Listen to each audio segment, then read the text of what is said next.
Moving on with the third video of my writing journey. This video deals with how to visualize your world.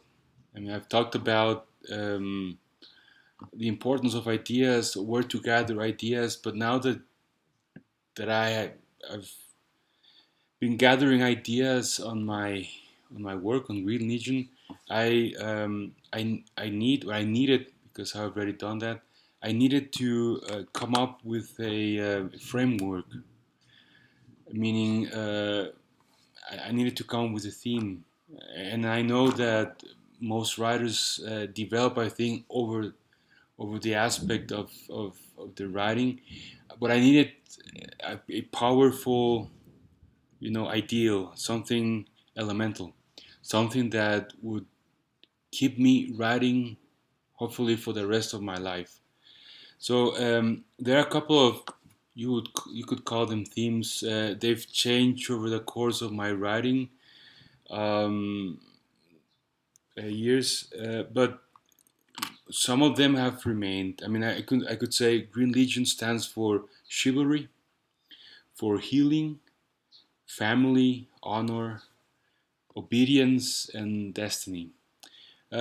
Being healing, perhaps the most important ones. I mean, if you analyze most movies and novels, uh, most of them, especially from my genre, are very violent. And uh, one of my purposes of writing this was to revert that, to to resensitize readers on the fact that the the psychological burden on taking another life, a human life, for example. You see that a lot in fantasy because it's based mostly upon medieval Europe. It's a very violent time of um, history. Um, I wanted to resensitize people and try to make them think more positively. And healing I mean, Green Legion is mostly about healing. How do you heal your enemy? How do you heal yourself? How do you heal your immediate environment? How do you heal the universe? Um, and in order to achieve that, of course, you need the technology, especially biotechnology. But also, there's a need for to undergo a spiritual journey. And I believe there are many theories that we are not alone in the universe, that other beings are more spiritually um, evolved than we, and that has helped them develop technology, that's has helped them, um, go through travel from point A through point B just by their thought, by synchronizing their minds and spirits with the ships. That's an idea I've been pondering upon when developing my ships, my technology. So healing is a very powerful theme in Green Legion. Of course, you have family. I mean, the Borhelm family is a very important factor in Green Legion. It's a very I would say stabilizing factor in the story. Um, and the matter of the destiny of prophecy. I mean, our world has been transformed by prophets, by people who have transcended the almost space and time, I would say, because they've gone to greater lengths. They've learned things, and they've conveyed those things on us when they've returned from this magical world, as I call it. This is a very important. This is a very important theme. It's a very important idea that registers afterwards in my decision making, whether or not I write in science fiction or fantasy or mystery. Um, when I went through this thought process, I made a checklist. You have a lot of genres. You have historical novels. You have romantic novels. You have non-fiction novels. Sometimes I think Green Legion is more non-fiction in some regards, especially Dr. Bruce's logs, because there's a lot of environmental technology. There are a lot of engineering. That's what I do for a living. That's what I studied, environmental science, and I mean I'm a geek in that regards.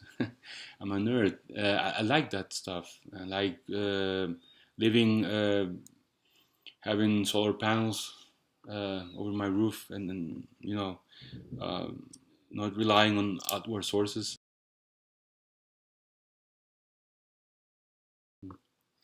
Um, but now you might say, okay, you're. I mean, I'm marketing my novel as science fiction because you deal with technology. Period. You deal with alien civilizations. You deal with space exploration. Yeah, okay.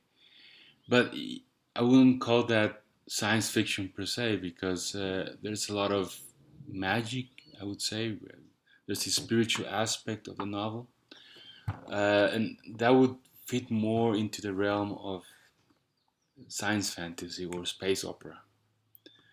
You have this huge, epic space battles or interventions, as I call them in my novel, and more interventions when dealing with my heroes because they don't wage war per se, they heal their enemy. So that's an important distinction to make. Um, there's another important, I would say, I mean, it can also can be fantasy because fantasy is more non-tech. I mean, you have Lord of the Rings, you have Narnia. Um,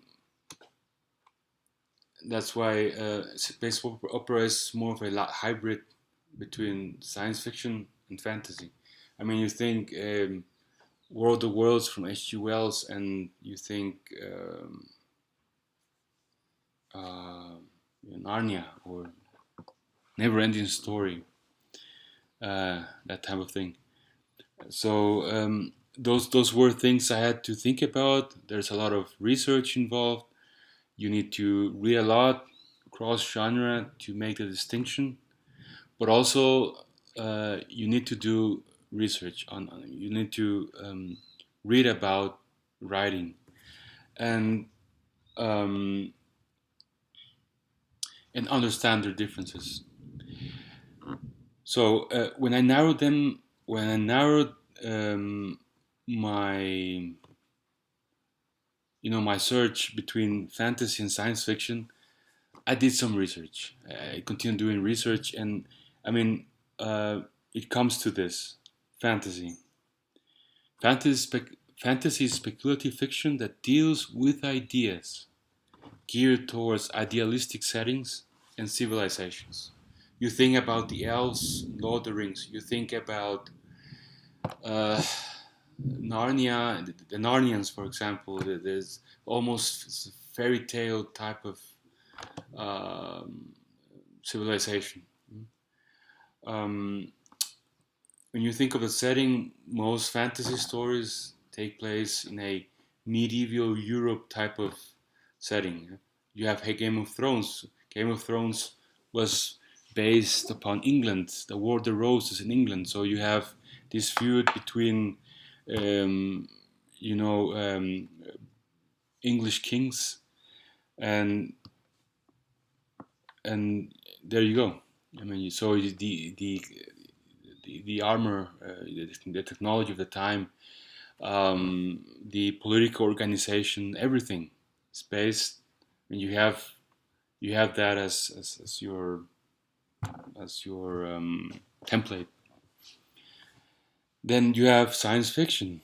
What is science fiction?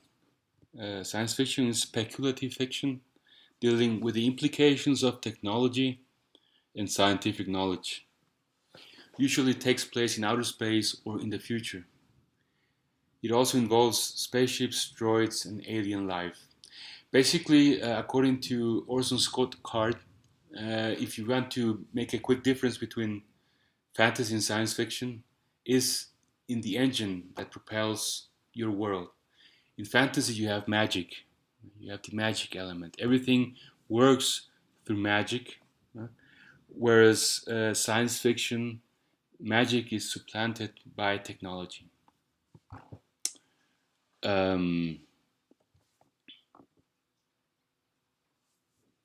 in Scott Card also implies that says in his book on science fiction and fantasy writing that when you have your genre, you can focus your novel writing either through the personal story of the main character or through an idea. You have, for example, an example of a story idea. You have, or a character idea, I would say. You have the Dark Knight trilogy by Christopher Nolan. I mean, as much as Batman fans like Batman in his gadgets when he goes and fights the Joker, he Nolan focused more on Bruce Wayne's journey, how he became the Dark Knight, what were his motivations, what was his backstory. So when you watch Batman Begins, almost half of the movie deals with flashbacks from Bruce's journey from when his parents got killed to the point where he finished training by in at Ra's al Ghul's training facility. So it's nowadays is of course the personal story more compelling because people um, tend to connect better with a character with a human face, as they say, than with an idea. That's something that genres of science fiction and fantasy have had to grow out of because uh, in order to gain more readers, in order to be more compelling, they need to focus more on a character, on the personal story. Now, um, Card says that I mean you cannot do everything. I mean you cannot focus on everything. It's like in watching a specimen in a microscope. You either do a personal story or the idea story. Um, so I'll leave it like that for now, and I'll return with more on my writing journey. I thank you, and I hope be free to comment on the comment box down below. I'll be glad to be replying to your comments, and also be sure to subscribe to my channel. Thank you.